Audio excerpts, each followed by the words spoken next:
और उसके बाद स्मार्ट वर्क। स्मार्ट वर्क इसलिए जरूरी है क्योंकि बहुत सारे स्टूडेंट जो कि आरएस की तैयारी करते हैं या फिर दूसरे एग्जाम की तैयारी करते हैं, या इवन यूपीएससी वालों में भी ऐसा पाया जा सकता है, उनको हर चीज की चाहिए होती है स्पून फीडिंग।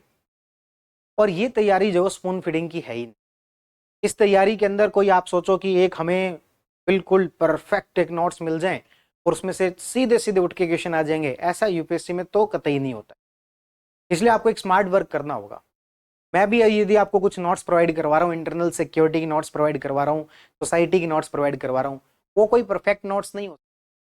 अभी तक मैंने जितने नोट्स देखे हैं, या इवन जो आपके कोई दोस्त हो जो मेंस की तैयारी कर रहे हो, जिन्होंने मेंस क्लियर किया हो, जिन्होंने मेंस दे रखा हो, आप उनको सोसाइटी के इंटरनल सिक्योरिटी के अपने नोट्स दिखा देना और उनसे पूछ लेना कि इन दोनों सब्जेक्ट्स के आपने इससे अच्छे नोट्स देखे तो बता दो।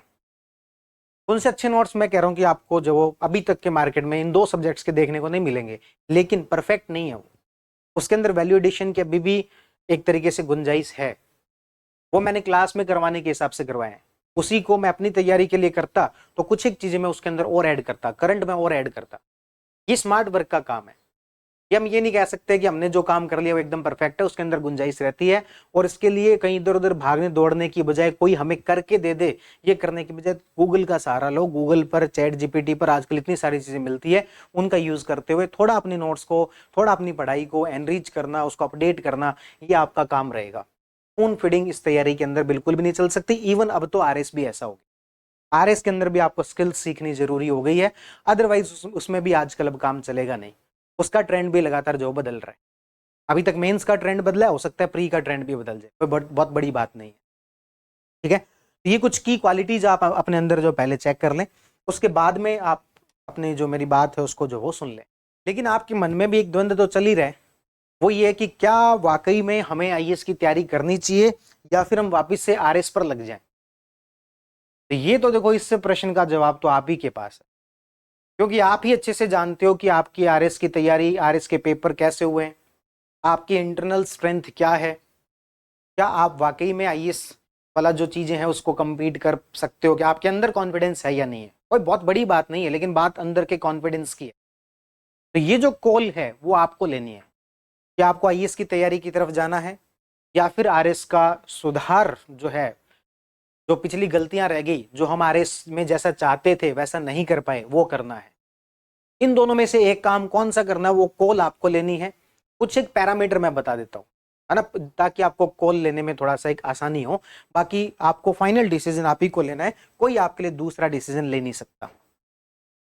यदि आपको लगता है कि आपके आरएस मेंस में उतनी अच्छी तैयारी नहीं हो पाई थी, पेपर कैसे हो उसको छोड़ो, आपकी तैयारी में ही आपको लगता है कि कमी रह गई थी और एक और अटेम्प्ट मुझे आरएस का अच्छे से दे लेना चाहिए, तो फिर आप जो इसे एक बार नए पूरे इसके अंदर मत पड़ो।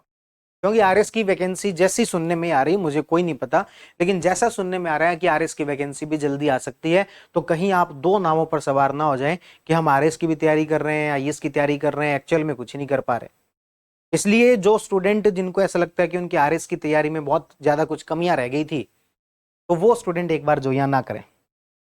किन स्टूडेंट को करनी चाहिए आईएएस वाली तैयारी, शुरू कर देनी चाहिए, मेरा क्या मानना है, बाकी तो आपकी फाइनल कॉल आपकी है। ऐसे स्टूडेंट जो कि पहले आईएएस की ही तैयारी कर रहे थे, वो तो वैकेंसी आ गई थी इसलिए आरएस की तरफ आ गए, अब वापस आईएएस की तैयारी के अंदर लौटना चाहते हैं, तो इनके लिए सेफ कॉल है, इनको कर लेनी चाहिए। दूसरा, ऐसे स्टूडेंट जिनको लगता है कि उनका आरएस का पेपर भी बहुत अच्छा हुआ है और उनकी तैयारी में अपना जितना किया जा सकता था वो हमने कर लिया, इससे ज्यादा हम चेंज क्या करेंगे, जिनको ये नहीं समझ में आ रहा कि हम सुधार बहुत ज्यादा क्या करेंगे, हमने अपनी तरफ से बेस्ट दे लिया, तो वो भी आईएएस की तैयारी जो वो में लग सकते हैं। अभी अपन जो बात करेंगे प्लान की, उस प्लान को आप भी फॉलो कर सकते हो। फिर आप कहोगे बीच में आरएस की वैकेंसी आ गई तो भाई आ गई तो फिर आपको करना क्या है, आपको आरएस का एक बार प्री तो पास करना है। मेंस के अंदर तो फिर से वो 3-4 महीने का टाइम मिलेगा, उस 3-4 महीनों में चीजों को फटाफट कवर करना पड़ेगा। तो उन दोनों चीजों को कैसे बैलेंस करना है, वो थोड़ा सा प्लान आपको तैयार करना पड़ेगा। तो एक ओवरऑल जो है आप ये भी कर सकते हो कि या पूरी तरीके से आईएएस की तैयारी में आ जाओ, या आरएस में सुधार वाला काम जो वो कर लो, या फिर दोनों के बीच में एक बैलेंस बनाते हुए चल लो कि हम अपनी तैयारी का इतना % टाइम आईएएस को देंगे और कुछ चीजें बीच बीच में आरएस वाली भी पढ़ते रहेंगे। इस तरीके से भी आप अपने टाइम को डिवाइड कर सकते हो। ये 70-30 भी हो सकता है, 60-40 भी हो सकता है। ये 3 ऑप्शन है आपके पास, ठीक है। तो फाइनल कॉल आप ले लो अपने हिसाब से। मैं अभी जो यहाँ पर बात कर रहा हूं, मैं ये मान के चल रहा हूं कि आपने ये फाइनल कॉल ले लिया है कि हम जो एक बार आईएएस की तैयारी करना चाहते हैं, आरएस क्या आएगी तब देखें। एक बार हम आईएएस की तैयारी करना चाहते हैं, आप एक बार प्लान बताओ कैसे क्या करना चाहिए। यदि हमें ठीक लगेगा तो फिर हम इसको फॉलो कर लेंगे, अदरवाइज हम आप आरएस का मेंटरशिप वाली चीजें बता रहे हो किस तरीके से सुधार करना है या वो कर लेंगे।